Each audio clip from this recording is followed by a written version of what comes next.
Hello, my name is Anvitha Battu from troupe 6577, and this is my stage management portfolio for Twelfth Night by William Shakespeare.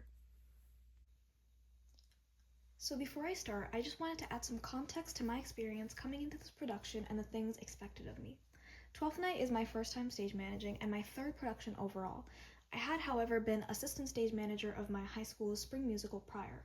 Despite this, Twelfth Night definitely did push me outside of my comfort zone since it did include elements that I wasn't used to dealing with in plays, the most prominent of this being live music played by characters in the middle of scenes.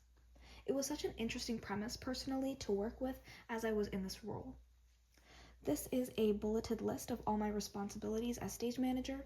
During rehearsals, it was mostly bookkeeping like attendance and blocking, as well as facilitating communication between actors, director, and tech departments.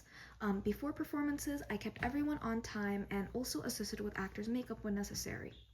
During performances, I called the show and sometimes ran backstage to help the mic crew with complications, and after performances, I mostly ensured general tidiness both on and off stage before people went home.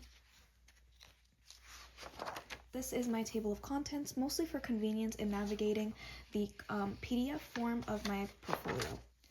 This is a cast and crew list I typed up and printed out for my own personal reference. The listing was available to me online, but it was much easier to have on hand rather than needing to pull it up on my phone every time. This is the rehearsal schedule. You'll notice it's not in the traditional grid calendar format, and that's because my cast and I found it much simpler to read by table rather than flipping through multiple pages for a specific date. This is attendance record over 4 months of rehearsal. This was very helpful to keep track of, so I knew who I needed to reach out to with blocking or technical questions. I also have 5 rehearsal reports. I feel that rehearsal reports were one of the best things I could do in order to keep future rehearsals productive. By having both the agenda and what needed to be accomplished in one place, my director and I were able to gauge whether or not we were falling behind and if we needed to schedule more rehearsals. It also simplified communication because I didn't need to reach out to each and every missing person or to each tech department individually. I could send out the report for that day and expect answers next rehearsal. This is a standard French scene breakdown. As I mentioned before, this was particularly helpful when my director and I organized additional rehearsals and needed to know who to call.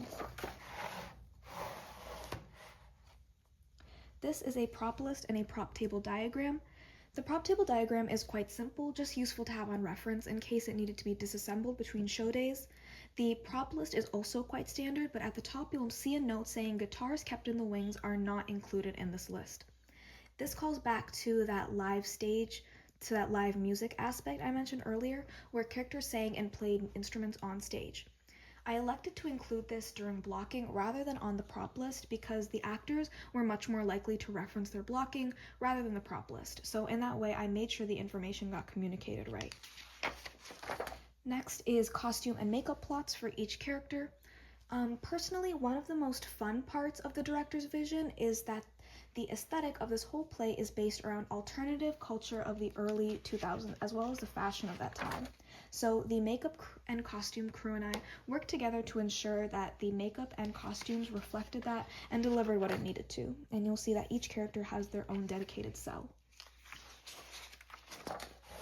Next is a master cue sheet, which included cues for light, sound, set, and spotlight.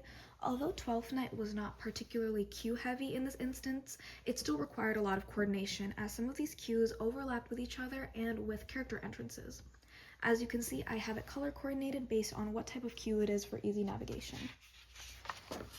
Next is a mic change plot as well as specifications for what point during a scene the mic change happened in, as seen here.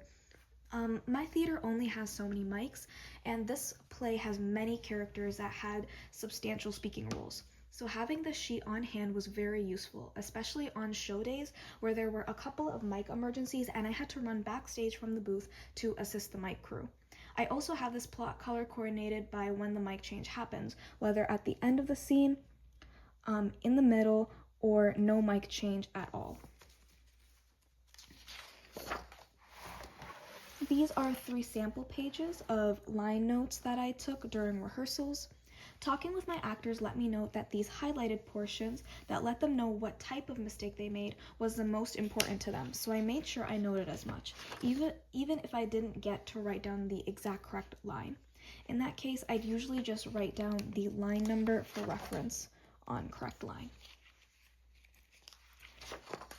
And in addition to makeup, another unconventional responsibility I took on was the playbill.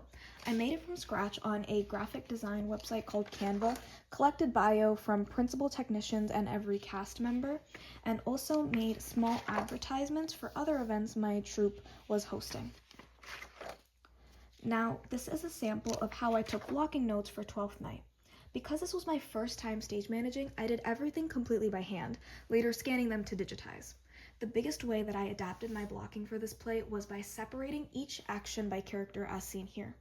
Although it was a little untraditional, it turned out to be the most efficient way to fill in an actor on their blocking if they did miss rehearsal.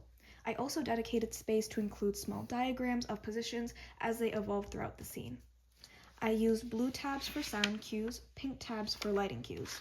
I also used pink tabs at the very top to mark where a scene is. I also used yellow tabs as seen here to mark mic changes, so I knew exactly what transition was happening when I needed to run backstage for an emergency.